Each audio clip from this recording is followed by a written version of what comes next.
Vous parlez de communauté internationale. Venons maintenant à cette communauté internationale.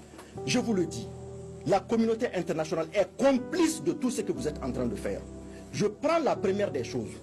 Lorsque cette communauté internationale vous a vu tout récemment déclarer que vous avez une zone de défense dans le Gourma, pourquoi la communauté internationale n'a pas dit un seul mot?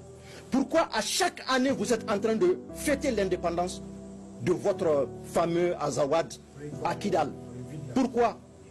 Pourquoi chaque année, quand vous le faites, cette communauté internationale est là? Est-ce que aujourd'hui, quand on regarde la masse écrasante des Maliens qui se soucient pour cet accord-là, vous pensez que c'est parce qu'on n'aime pas les accords, ou on n'aime pas nos frères Touareg ou nos parents Touareg? Vous les aimez pas. Mais ce que tu ne sais pas, vous avez la manie. Vous savez, leur mauvaise foi est criarde.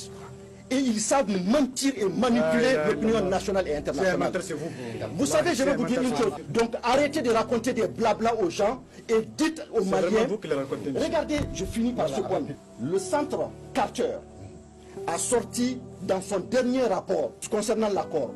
Ils disent que l'accord est aujourd'hui en retard, principalement à cause de la SEMA qui refuse de déposer les armes lourdes qu'elle a. Alors où est votre bonne foi?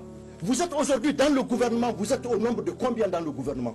Si la bonne foi dont vous parlez, la paix dont vous parlez, si réellement c'était votre ambition, le minimum que vous pouviez faire, c'est de demander pardon au peuple malien pour les 5000 morts après la signature de l'accord. Plus de 400 villages supprimés de la carte du Mali. C'est vous, parce que c'est vous qui avez commencé cette crise. Si vous n'avez pas amené votre horde de terroristes au Mali, cela ne se serait pas passé. Et c'est vous qui avez encore mis le Mali dans cette situation. Et c'est vous qui avez encore mis le Mali dans cette situation. Merci infiniment, M. Maïga. Merci infiniment. Parce qu'il faut dire la vérité. Un seul groupe minoritaire ne peut pas se lever de prendre un État en otage. C'est impossible. Il faut dire que ces gens-là sont manipulés et leur mauvaise foi, il faut dire la vérité. Ces gens-là sont victimes de leur leader. Ils sont victimes de leurs représentants. Parce qu'ils sont manipulés, ils ne se rendent même pas compte. Et leur mauvaise foi est très claire. Leur mauvaise foi est très claire envers le Mali. Les jeunes hommes que vous voyez en fait en train de parler, ils disent chez eux, ils n'ont rien. Pas d'école ni rien. Mais pourtant, lui personnellement, il oublie tout ce qu'il a eu comme éducation. Il a bénéficié du système éducatif malien. D'accord? Le mec, il oublie ça. Vous êtes de mauvaise foi.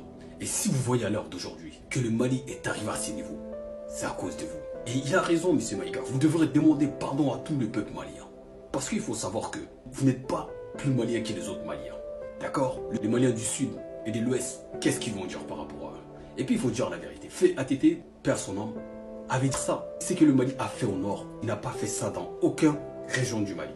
C'est que le Mali a donné à ces gens-là. Est-ce que vous savez que ces gens-là, ils avaient leur quota au niveau de la fonction publique?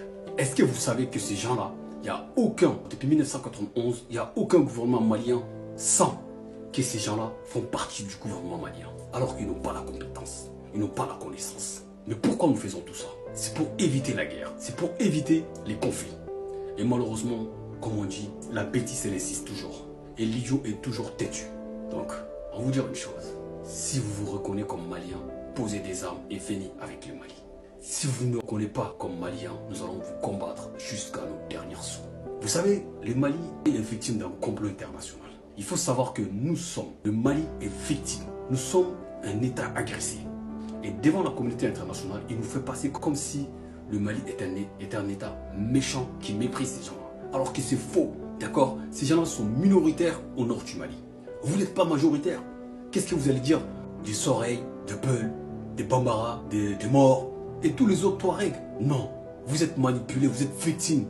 Et la communauté internationale devrait reconnaître une chose, d'accord? Du moment où vous reconnaissez que le Mali est un État souverain, vous ne pouvez pas plaider contre ces gens-là qui prennent des armes contre leur pays. Non, le Mali est un État agressé. On a été agressé. Donc le Mali a les droits de se défendre sur tous les plans et par tous les moyens. D'accord? Nous sommes un État agressé, que ça soit clair. On n'a agressé personne.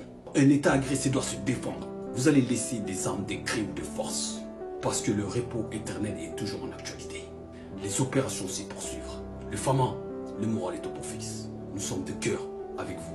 Ce qui ne vous tue pas vous rendez toujours plus fort, les gars. Nous sommes tous Fama. Je suis Fama Bi. Je suis Fama Chini. Soyons comme un seul homme derrière nos Fama. Cette victoire, la victoire nous appartient.